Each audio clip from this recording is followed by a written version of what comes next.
The deaths of Major Adrian Ramirez, Major Radford Bizer, Corporal Yasir Mendez, and Corporal Reynaldo Choco are under investigation. The wreckage of the crash was removed over the weekend. The ministry reports that 25 members of the Honduran naval team and a helicopter recovered the remnants of the crashed aircraft and transported it to the B.D.F air wing. The B.D.F soldiers were reportedly providing air surveillance support for the law enforcement agencies who intercepted the drug plane off the coastal road on Thursday morning, sometime between 4 and 4:30. The men's bodies were discovered until the following day. On Friday, the Minister of National Security said that it wasn't unusual for the men to be gone for hours without checking in. Normally, when we have the air assistance from the helicopters, it is standard operating procedure for that helicopter to either stay on the ground with the supporting troops, or they would hover in the immediate area to see if they can discover or get any additional clues toward the landing of the plane. They would veer coastally if they can to see if there are any incoming boats, or even on land if we can see any vehicles that were escaping from the plane, especially since in this instance we did not arrest any persons concerning the plane that landed.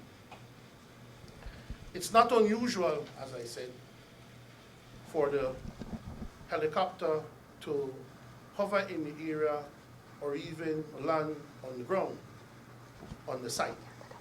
It is equally not unusual for the helicopter to remain for the entire day at the site with the support of the composite team or other supporting members of the Belize Police Department or the B.D.F. The only time they would usually radio in is when there's a situation, and so when they did not radio in by evening yesterday, there was no need for alarm.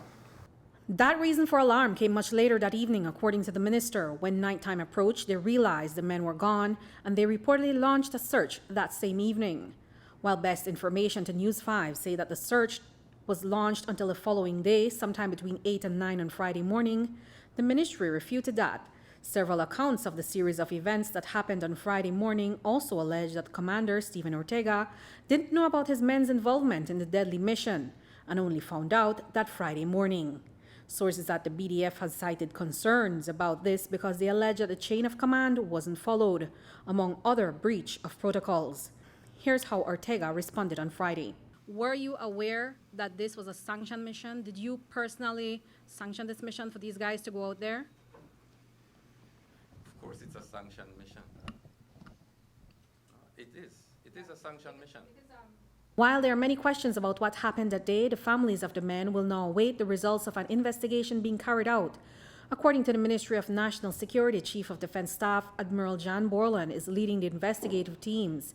He and his team are gathering the information to assimilate the facts surrounding the fatal helicopter crash.